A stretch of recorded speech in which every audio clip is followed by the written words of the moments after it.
Hi అండి, welcome back to our channel అమ్మ చేతి ప్రేమ. ఈ రోజు అయితే మన ఛానల్లో చాలా టేస్టీగా ఉండే రెడ్ చట్నీ, అదేనండి దీన్ని లాల్ చట్నీ, కరా చట్నీ అని కూడా అంటారు. టిఫిన్ ఏదైనా సరే చట్నీ బాగుంటేనే కదండి పూర్తిగా తినగలం. మరి ఆ చట్నీ చాలా టేస్టీగా ఎలా తయారు చేయాలో ఈ వీడియోలో చూపిస్తున్నాను. మీరు ఈ ఛానల్ని ఇదే ఫస్ట్ టైం చూస్తుంటే కనుక ప్లీజ్ సబ్స్క్రైబ్ చేసుకోండి. అలాగే వీడియోని స్టార్ట్ చేసేద్దాం. ఈ చట్నీ కోసం అయితే ఒక ఉల్లిపాయని ముందుగా కట్ చేసుకోవాలండి. చిన్న ముక్కలుగా కాకుండా ఇక్కడ చూపిస్తున్నట్టు మీడియంగా ఉండేటట్లు కట్ చేసుకోండి. దీని తర్వాత ఈ చట్నీ కోసం ఇప్పుడు 2 టమోటాలు అయితే తీసుకోవాలి. బాగా పండినవి దేశవాళీ టమోటాలు అయితే పుల్లగా ఉండే టేస్ట్ అయితే చాలా బాగుంటుంది.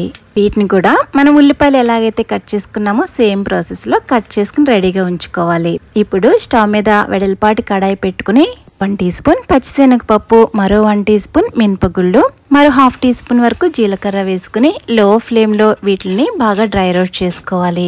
ఇక్కడ మాడిపోకుండా ఫ్లేమ్ లోలో పెట్టుకుని ఇలా బాగా వేపించుకున్న వీటిని ఇప్పుడు ఒక ప్లేట్ లోకి తీసుకుని పక్కన ఉంచుకుందాం.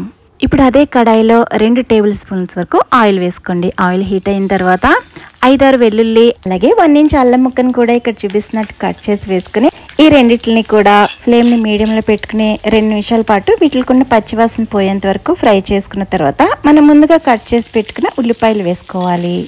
ఇలా వేసుకున్న ఈ ఉల్లిపాయలు కొంచెం సాఫ్ట్ అయ్యేంత వరకు కూడా ఫ్లేమ్ ని మీడియంలో పెట్టుకుని వేపించుకోవాలి. ఈ చట్నీ చేయడం చాలా ఈజీ అండి, చాలా త్వరగా కూడా అయిపోతుంది, అలాగే చాలా టేస్టీగా ఉంటుంది. ఇప్పుడు ఇలా ఉల్లిపాయలు చూసారా చాలా చక్కగా వేగినాయి కదా. ఇప్పుడు ఇందులోకి మనం ఎంతైతే కారం తింటామో దానికి తగ్గట్టు 4 నుంచి 5 వరకు ఎండుమిర్చి వేసుకోవాలి. నేను ఇక్కడ గుంటూరు మిర్చి వేసాను. మీ దగ్గర in case Kashmiri red chilli ఉంటే అది మాత్రమే వేసుకోండి. 2 నిమిషాల పాటు ఎండుమిర్చి వేపించుకున్న తర్వాత కట్ చేసి పెట్టుకున్న టమోటాలను వేసుకోవాలి. ఇలా టమోటా వేసుకున్న తర్వాత ఒకసారి కలిపి ఈ చట్నీకి ఎంతైతే సాల్ట్ పడుతుందో అంత సాల్ట్ వేసుకోవాలి. అలాగే 1/8 స్పూన్ వరకు ఇంగువ వేసుకోవాలి. ఇప్పుడు ఫ్లేమ్ ని మీడియంలోనే ఉంచుకుని ఈ టమోటా ముక్కలు బాగా సాఫ్ట్ అయ్యేంత వరకు కూడా వేపించుకోవాలి. నేను దేశవాళీ టమోటాని తీసుకున్నాను కాబట్టి చింతపండు యాడ్ చేయట్లేదండి. మీరు తీసుకుని టమోటాల్లో పులుపు లేకపోతే కనుక చిన్న నిమ్మకాయ సైజ్ అంతా చింతపండుని కూడా యాడ్ చేసుకోండి. చూడండి, టమోటా ఈ విధంగా సాఫ్ట్ అయిన తర్వాత ఇప్పుడు ఇది చల్లారిలోపు మనం ముందుగా వేపించుకున్న డ్రై ఇంగ్రీడియంట్స్ ఉన్నాయి కదా, వాటిని మిక్సీ పట్టుకుందాం. ఇప్పుడు ఒక జార్ తీసుకుని మనం ముందుగా వేపించుకున్న పచ్చిశనగపప్పు, మినపగుళ్ళు, అలాగే జీలకర్ర వీటిని మెత్తని పొడి కింద మిక్సీ పట్టుకోవాలి. చూస్తున్నారు కదా, ఈ విధంగా మెత్తగా అయ్యేటట్లు మిక్సీ పట్టుకున్న తర్వాత బాగా చల్లారిన ఈ టమోటాలన్నిటిని కూడా ఇందులో వేసుకోవాలి.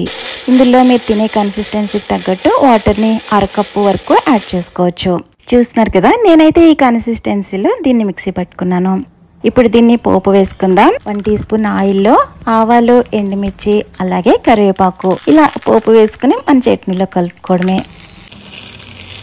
అంతేనండి, ఇడ్లీ, దోశ, బోండా ఏదైనా సరే టిఫిన్ మనకి చట్నీ ఉంటే చాలు, చాలా టేస్టీగా ఉంటుంది.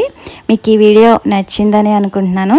నచ్చితే లైక్ చేసి అలాగే మన ఛానల్ని సబ్స్క్రైబ్ చేసుకోండి.